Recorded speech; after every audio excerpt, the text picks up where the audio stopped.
ओम शांति। 25 मार्च 1990 की अव्यक्त मुरली है। हेडिंग है सर्व अनुभूतियों की प्राप्ति का आधार पवित्रता। अव्यक्त बाप दादा अपने बच्चों प्रति बोले, आज स्नेह के सागर बाप दादा अपने चारों ओर के रूहानी बच्चों के रूहानी फीचर्स देख रहे हैं। हर एक ब्राह्मण बच्चे के फीचर्स में रूहानियत है, लेकिन नंबरवार है, क्योंकि रूहानियत का आधार पवित्रता है। संकल्प, बोल और कर्म पवित्रता की जितनी जितनी धारणा है, उसी प्रमाण रूहानियत की झलक सूरत में दिखाई देती है। ब्राह्मण जीवन की चमक पवित्रता है। निरंतर अति इंद्रिय सुख और स्वीट साइलेंस का विशेष आधार है पवित्रता। तो पवित्रता नंबरवार है, तो इन अनुभूतियों की प्राप्ति भी नंबरवार है। अगर पवित्रता नंबर 1 है, तो बाप द्वारा अनुभूतियों की प्राप्ति भी नंबर 1 है। पवित्रता की चमक स्वतः ही निरंतर चेहरे पर दिखाई देती है। पवित्रता की रूहानियत के नयन सदा ही निर्मल दिखाई देंगे। सदा नयनों में रूहानी आत्मा और रूहानी बाप की झलक अनुभव होगी। आज बाप दादा सभी बच्चों की विशेष यह चमक और झलक देख रहे हैं। आप भी अपने रूहानी पवित्रता के फीचर्स को नॉलेज के दर्पण में देख सकते हो, क्योंकि विशेष आधार पवित्रता है। पवित्रता सिर्फ ब्रह्मचर्य को नहीं कहा जाता, लेकिन सदा ब्रह्मचारी और सदा ब्रह्मचारी अर्थात ब्रह्मा बाप के आचरण पर हर कदम में चलने वाले। उसका संकल्प, बोल और कर्म रूपी कदम नेचुरल ब्रह्मा बाप के कदम ऊपर कदम होगा, जिसको आप फुट स्टेप कहते हो। उनके हर कदम में ब्रह्मा बाप का आचरण दिखाई देगा। तो ब्रह्मचारी बनना मुश्किल नहीं है, लेकिन यह मन वाणी कर्म के कदम ब्रह्मचारी हो, इस पर चेक करने की आवश्यकता है।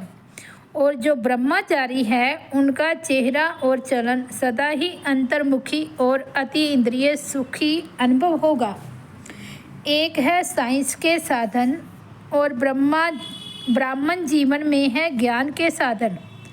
तो ब्रह्मचारी आत्मा साइंस के साधन व ज्ञान के साधन के आधार पर सदा सुखी नहीं होते, लेकिन साधनों को भी अपनी साधना के स्वरूप में कार्य में लाते। साधनों को आधार नहीं बनाते, लेकिन अपनी साधना के आधार से साधनों को कार्य में लाते। जैसे कोई ब्राह्मण आत्माएं कभी कभी कहते हैं, हमें यह चांस नहीं मिला, इस बात की मदद नहीं मिली, ये साथ नहीं मिला, इसलिए खुशी कम हो गई, अथवा सेवा का सबका उमंग गुस्सा कम हो गया। पहले पहले तो बहुत अति इंद्रिय सुख था, उमंग गुस्सा भी रहा, मैं और बाबा और कुछ दिखाई नहीं दिया। लेकिन मेजॉरिटी 5 वर्ष से 10 वर्ष के अंदर अपने में कभी कैसे अनुभव करने लगते हैं। इसका कारण क्या? पहले वर्ष से 10 वर्ष के में उमंग गुस्सा 10 गुना बढ़ना चाहिए ना, लेकिन कम क्यों हो गया?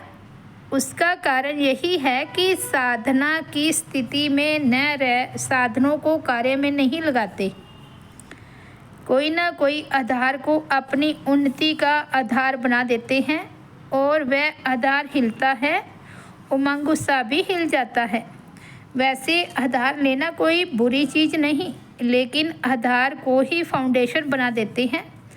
बाप बीच से निकल जाता है और आधार को फाउंडेशन बना देते हैं।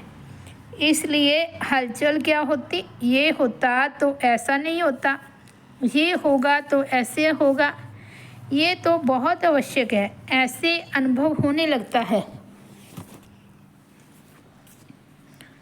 साधना और साधन का बैलेंस नहीं रहता। साधनों की तरफ बुद्धि ज़्यादा जाती है, साधना की तरफ बुद्धि कम हो जाती।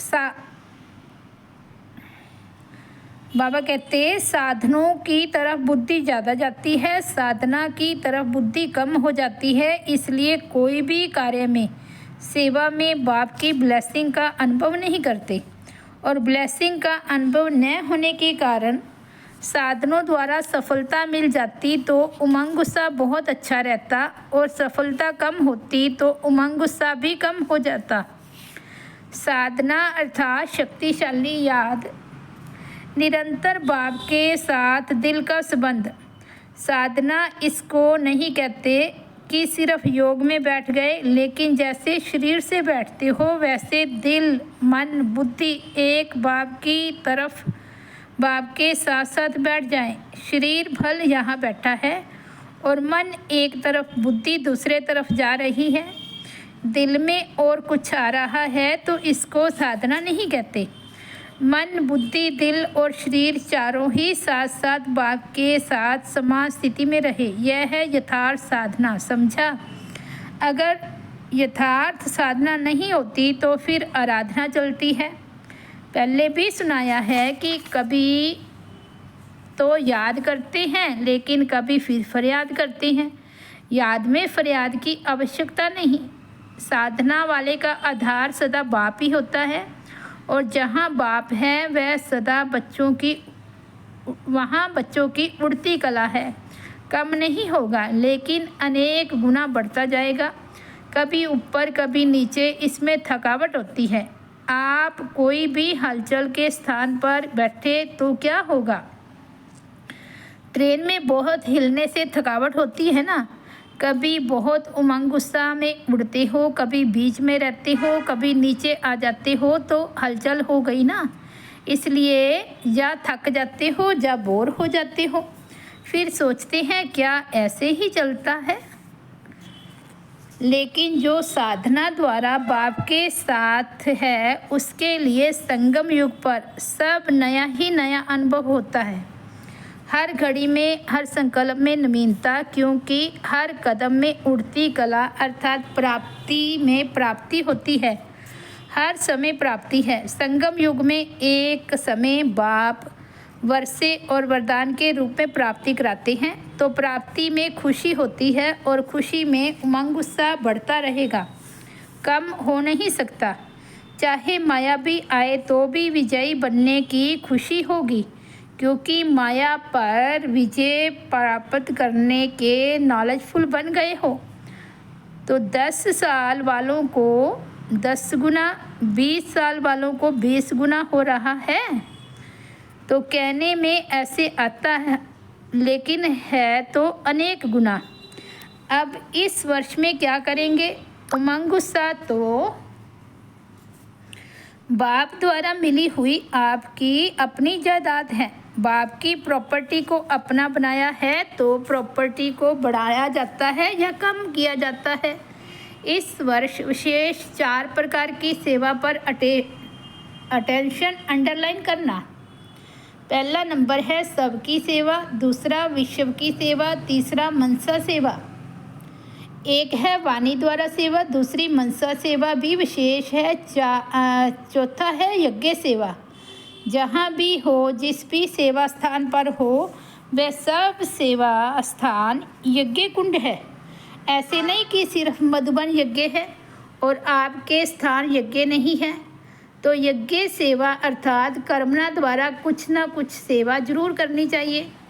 बाप दादा के पास सेवा के 3 प्रकार के खाते सबके जमा होते हैं, मनसा, वाचा और कर्मणा, तन, मन और धन। कई ब्राह्मण सोचते हैं हम तो धन से सहयोगी नहीं बन सकते, सेवा नहीं कर सकते, क्योंकि हम तो समर्पित हैं, धन कमाते ही नहीं तो धन से सेवा कैसे करेंगे। लेकिन समर्पित आत्मा अगर यज्ञ के कार्य में इकोनॉमी करती है अपने अटेंशन से, तो जैसे धन की इकोनॉमी की, वह इकोनॉमी वाला धन अपने नाम से जमा होता है। ये सूक्ष्म खाता है। अगर कोई नुकसान करता है तो खाते में बोझ जमा होता है, और इकोनॉमी करते तो उसका धन के खाते में जमा होता है। यज्ञ का एक एक कण मोहर के समान है। अगर यज्ञ की दिल से दिखावे से नहीं इकोनॉमी करते हैं तो उसकी मोहरें इकट्ठी होती रहती है। दूसरी बात, अगर समर्पित आत्मा सेवा द्वारा दूसरों के धन को सफल कराती है तो उसमें से उसका भी शेयर जमा होता है। इसलिए सभी का 3 प्रकार का खाता है। तीनों खातों की परसेंटेज अच्छी होनी चाहिए। कोई समझते हैं हम तो वाचा सेवा में बहुत बिजी रहते हैं, हमारी ड्यूटी ही वाचा की है, मनसा और कर्मणा में परसेंटेज कम होती है। लेकिन यह भी बहाना चलेगा नहीं। वाणी के समय अगर मनसा और वाचा की इकट्ठी सेवा करो तो क्या रिजल्ट होगी। मनसा और वाचा इकट्ठी सेवा हो सकती है, लेकिन वाचा सहज है, मनसा में अटेंशन देने की बात है। इसलिए वाचा का जो जमा हो जाता, लेकिन मनसा का खाता खाली रह जाता। और वाचा में तो बाप से भी सभी होशियार हैं। देखो आजकल बड़ी दादियों से अच्छे भाषण छोटे छोटे करते हैं, क्योंकि न्यू ब्लड है ना। भले आगे जाओ, बाप दादा खुश होते हैं, लेकिन मनसा का खाता खाली रह जाएगा, क्योंकि हर खाते की 100 मार्क्स है। सिर्फ स्थूल सेवा को कर्मणा सेवा नहीं कहते। कर्मणा अर्थात संगठन में संपर्क संबंध में आना, यह कर्म के खाते में जमा हो जाता है। तो कईयों के तीनों खाते में बहुत फ़र्क है और वह खुश होते रहते हैं, कहते हैं हम बहुत सेवा कर रही हैं, बहुत अच्छे हैं। खुश भले रहो, लेकिन खाता खाली भी नहीं रहना चाहिए, क्योंकि बाप दादा तो बच्चों के स्नेही है ना। फिर ऐसा उलाना ना दो कि हमको इशारा भी नहीं दिया गया कि यह भी होता है। उस समय बाप दादा यह पॉइंट याद कराएगा, टीवी में चित्र सामने आ जाएगा। इसलिए इस वर्ष सेवा भले बहुत करो, लेकिन यह तीनों प्रकार के खाते और चारों प्रकार की सेवा साथ साथ करो। वाचा का तरफ भारी हो जाए और मनसा तथा कर्मणा हल्का हो जाए तो क्या होगा। बैलेंस नहीं रहेगा ना। बैलेंस न रहने के कारण उमंग गुस्सा भी नीचे ऊपर होता है। एक तो अटेंशन रखना, लेकिन बाप दादा बार बार कहते हैं अटेंशन को टेंशन में नहीं बदलना। कई बार अटेंशन को टेंशन बना देते हैं। यह नहीं करना, सहज और नेचुरल अटेंशन रहे। डबल लाइट स्थिति में नेचुरल अटेंशन रहता ही है। अच्छा, तीसरी बात है सेवा की विधि क्या अपनाएंगे। यह तो हो गई सीधी की बात। अभी विधि क्या करेंगे। एक तो जो आपका कार्य चल रहा है 2 वर्ष से सर्व के सहयोग का, इस कार्य को संपन्न करना है। समाप्त नहीं, लेकिन संपन्न कहेंगे। इसलिए चाहे फंक्शन रखते हैं, चाहे किताब तैयार कर फिर लोगों को संदेश देना है, ये भल करो। लेकिन एक बात जरूर ध्यान में रखना कि कम खर्च वाला निशीन। बाप दादा हर कार्य के लिए आदि से अब तक यही विधि अपनाते रहे हैं कि ना बहुत ऊंचा ना बिल्कुल सादा, बीच का हो। क्योंकि 2 प्रकार की आत्माएं होती हैं। अगर ज़्यादा महंगा करते हो तो वो लोग कहते हैं इन्हों के पास बहुत पैसे हैं, और कम करते हो तो वैल्यू नहीं रहती।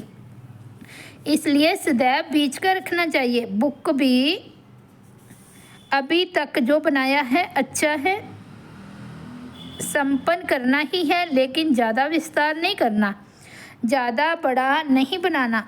शॉर्ट भी हो और स्वीट भी हो, सार भी हो। विस्तार से कहाँ कहाँ सार छिप जाता है, और सार होता है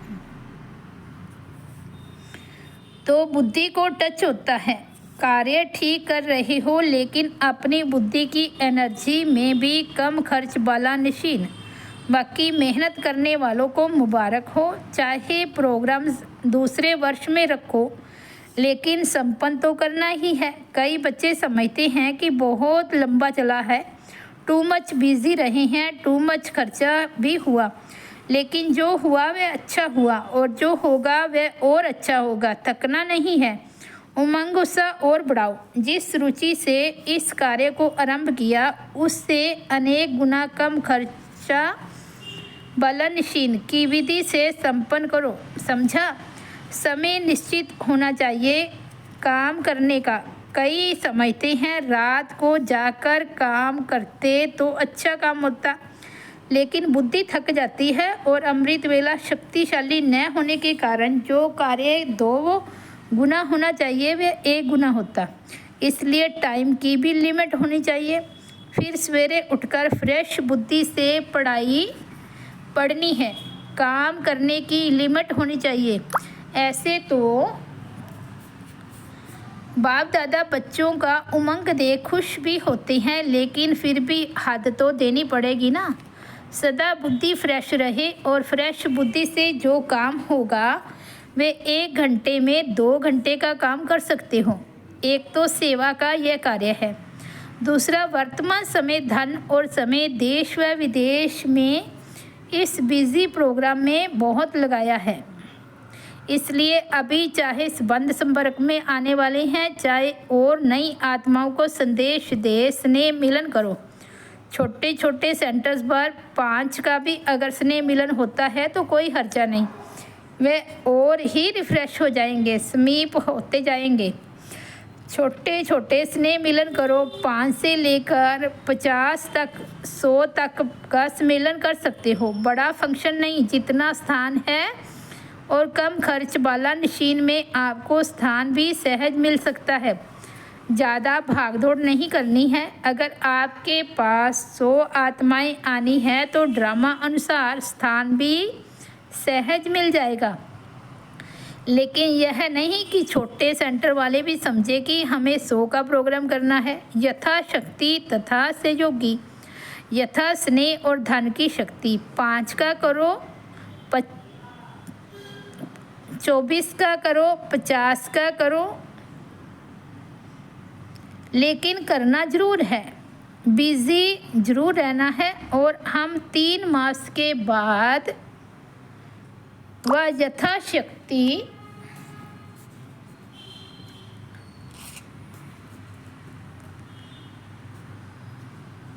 तीन करो या 4 करो, लेकिन करना जरूर है। और पहले 5 का स्नेह मिलन करेंगे तो 5 आत्माएं और 2-3 को लाएगी, तो दूसरी बार 10 का होगा, फिर 15 का हो जाएगा। क्योंकि डबल लाइट से करेंगे, बर्डन से नहीं करना। अलबेले भी नहीं बनना कि सेवा तो बहुत कर ली। नहीं, सेवा बिजी रहने का साधन है, लेकिन बर्डन से सेवा करते हो इसलिए थक जाते हो। सेवा तो खुश को बढ़ाती है। सेवा अनेक आत्माओं की दुआएं प्राप्त कराती है। सेवा नहीं करेंगे तो 9 लाख तक कैसे पहुंचेंगे। सेवा करो, लेकिन अंडरलाइन यह करना कि बर्डन वाली सेवा नहीं। चाहे बुद्धि का बर्डन, चाहे धन का बर्डन, और इजी होकर करेंगे तो सर्विस में भी इजी रूप से बढ़ती जाएगी। तो जो विधियां अपनाते हो वह ज़रूर करनी है। अगर आपके कोई सहयोगी बन जाते और बनी बनाई स्टेज आपको बड़े फंक्शन के लिए देते हैं तो बड़ा फंक्शन भी कर लेंगे ना, और ना बुद्धि का ना धन का बर्डन रहेगा। ऐसी कई संस्थाएं भी होती हैं, उनको अपने सहयोगी बनाओ, ये ट्रायल करो। और अगर हिम्मत है तो एक बड़ा फंक्शन ज़रूर करो। हिम्मत नहीं तो नहीं करना। बड़ा फंक्शन संस्था को बाला करता है, लेकिन डबल लाइट होकर करो। और यह लक्ष्य रखो कि अपनी एनर्जी लगाने की बजाय दूसरों की एनर्जी इस ईश्वरीय कार्य में लगावें। लक्ष्य रखो तो बहुत निमंत्रण मिलेंगे। किसी भी वर्ग के सहयोगी कुक्षेत्र हर छोटे बड़े देश से मिल सकते हैं। वर्तमान समय ऐसी कई संस्थाएं हैं जिनके पास एनर्जी है, लेकिन विधि नहीं आती यूज़ करने की। वे ऐसा सहयोग चाहती है, कोई ऐसा उनको नज़र नहीं आता। बड़े प्यार से आपको सहयोग देंगे, समीप आएंगे और आपकी 9 लाख प्रजा में भी वृद्धि हो जाएगी। कोई वारिस भी निकलेंगे, कोई प्रजा निकलेंगे। देखो यहाँ भी पहले सहयोगी बन करके आए ग्लोबल के कार्य के, और अभी वारिस बन गए हैं। मेहमान बनकर आए और महान बन गए, तो ऐसी भी बहुत अच्छी अच्छी समीप की आत्माएं निकली हैं और आगे भी निकलेगी। कुछ ना कुछ करते रहो, लेकिन बाप दादा बार बार स्मृति दिला रही है कि डबल लाइट होकर रहो। भारत में भी इसी विधि से स्नेह मिलन करते करते लास्ट में बड़ा फंक्शन जरूर करना। और भारत में तो प्रदर्शनी से भी अच्छी रिजल्ट निकलती है। छोटे छोटे स्नेह मिलन कर समीप लाओ और फिर बड़े फंक्शन में उन्हों को स्टेज पर लाओ। वे अपने अनुभव से कहे, आपको कहने की ज़रूरत नहीं पड़े। बड़े प्रोग्राम का प्रभाव अपना है, स्नेह मिलन का प्रभाव सफलता अपनी है। स्नेह मिलन है आत्माओं की धरनी को तैयार करना और बड़ा फंक्शन है आवाज़ बुलंद करना। लेकिन यथाशक्ति करो। ऐसा नहीं डायरेक्शन मिला है कर तो नहीं सकते, मजबूरी से नहीं करो। बाबा कहते मजबूरी से नहीं करो, समझा। तीसरी बात है, सब उन्नति के लिए पहले भी सुनाया।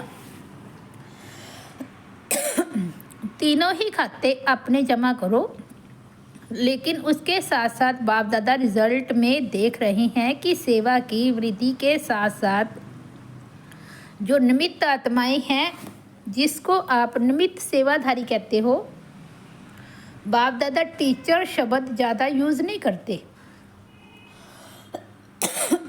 क्योंकि कहाँ कहाँ टीचर समझने से नशा चढ़ जाता है, इसलिए निमित्त सेवाधारी कहते हैं।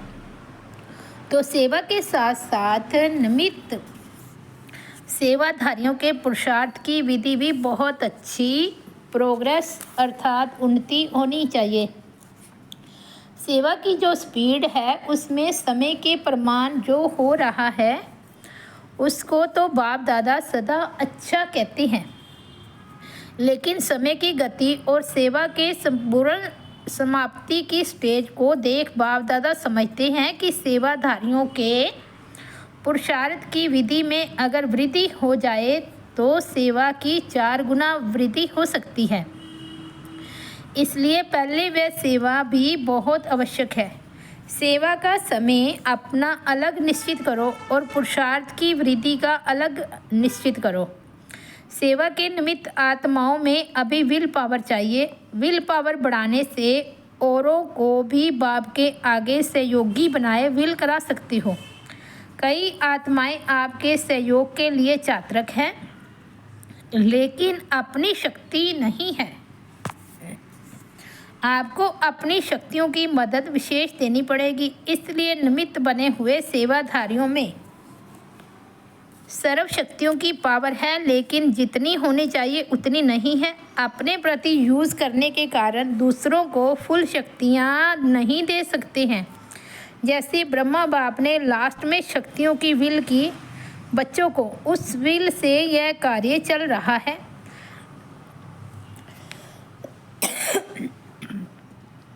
आदि में धन की विल की,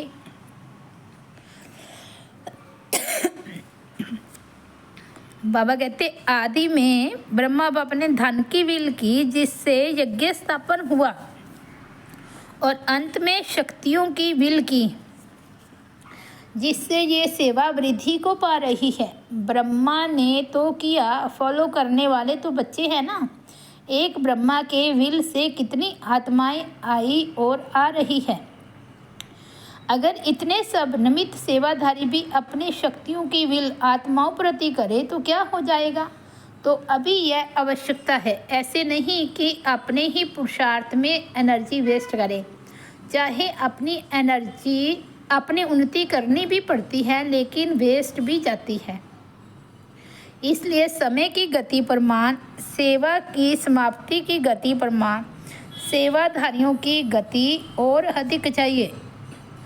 अभी बीच बीच में छोटे छोटे खेल करते हैं, तो सब उन्नति को के लिए दिल से हर एक अपने को निमित्त बनाए। इसमें दूसरों को पहले आप नहीं करें, पहले अपने को पहले आप करें।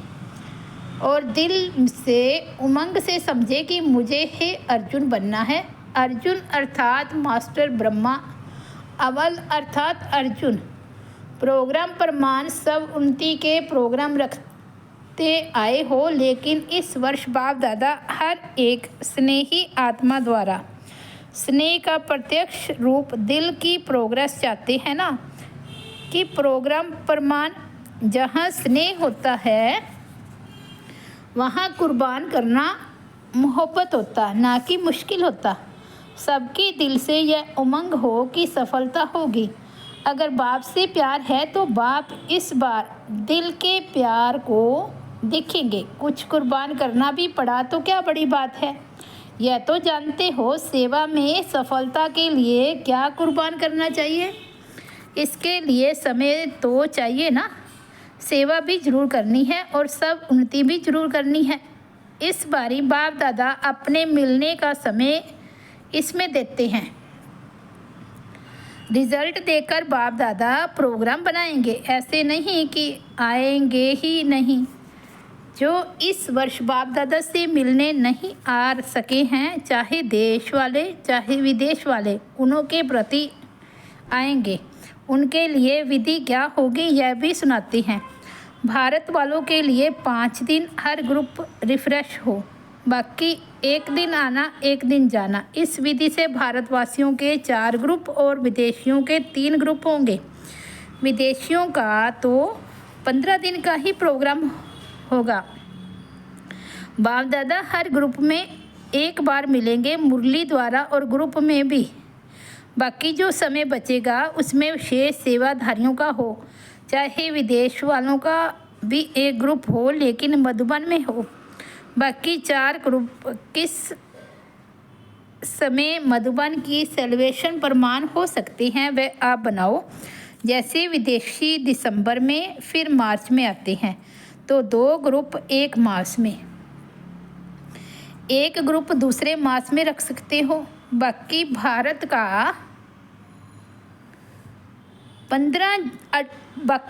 का 18 जनवरी ही है। विदेशियों का शिव जयंती सितंबर से नवंबर, ये मास सेवा के बहुत अच्छे हैं। फुल फोर्स से सेवा करो। बाकी समय सेवाधारियों के ग्रुप बनाओ, लेकिन बाप दादा की यह बात नहीं भूलना। प्रोग्राम प्रमाण प्रोग्रेस नहीं करना, दिल की प्रोग्रेस हो। दिल के उमंग से प्रोग्रेस की भट्टी हो। स्वयं दृढ़ संकल्प करो, दृढ़ता रखो कि मुझे बदलना है, मुझे हे अर्जुन बनना है, मास्टर ब्रह्मा बनना है।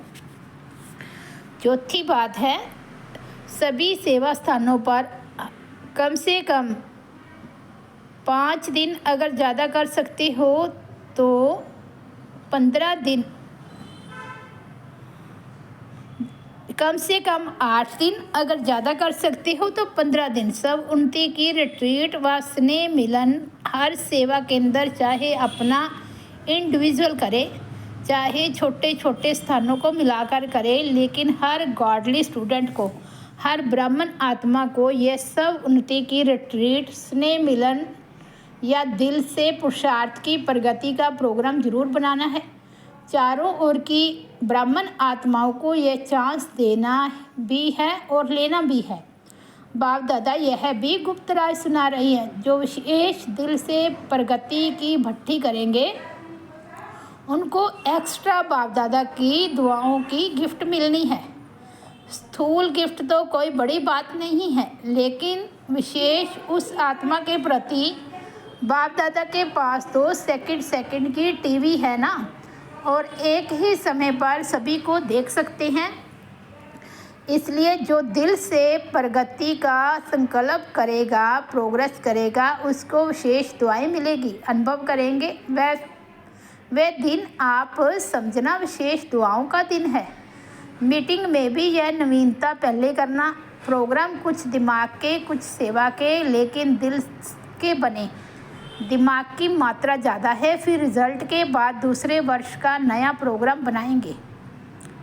फिर दूसरा बताएंगे बाबा, पुरानों के लिए कोई नया प्लान बाद में बनाएंगे। अच्छा, सदा अपने चेहरे और चलन में पवित्रता के रूहानियत की चमक वाले, सदा हर कदम में ब्रह्मचारी श्रेष्ठ आत्माएं, सदा अपने सेवा के सर्व खातों को भरपूर रखने वाले, सदा दिल से अपनी उन्नति का दृढ़ संकल्प करने वाले, सदा सब उन्नति प्रति स्वयं को नंबर 1 आत्मा निमित्त बनाने वाले, ऐसे बाप के प्यारे और विशेष ब्रह्मा माँ के प्यारे, आज माँ का दिन मनाया ना, तो ब्रह्मा माँ के राज दुलारे बच्चों को ब्रह्मा माँ की और विशेष और की भी दिल से याद प्यार और नमस्ते। हम रूहानी बच्चों की रूहानी बाप दादा को याद प्यार और नमस्ते। तो ये थे 25 मार्च 1990 के बाबा के अव्यक्त महावाक्य। बाबा ने कहा, सर्व अनुभूतियों की प्राप्ति का आधार पवित्रता है। ओम शांति।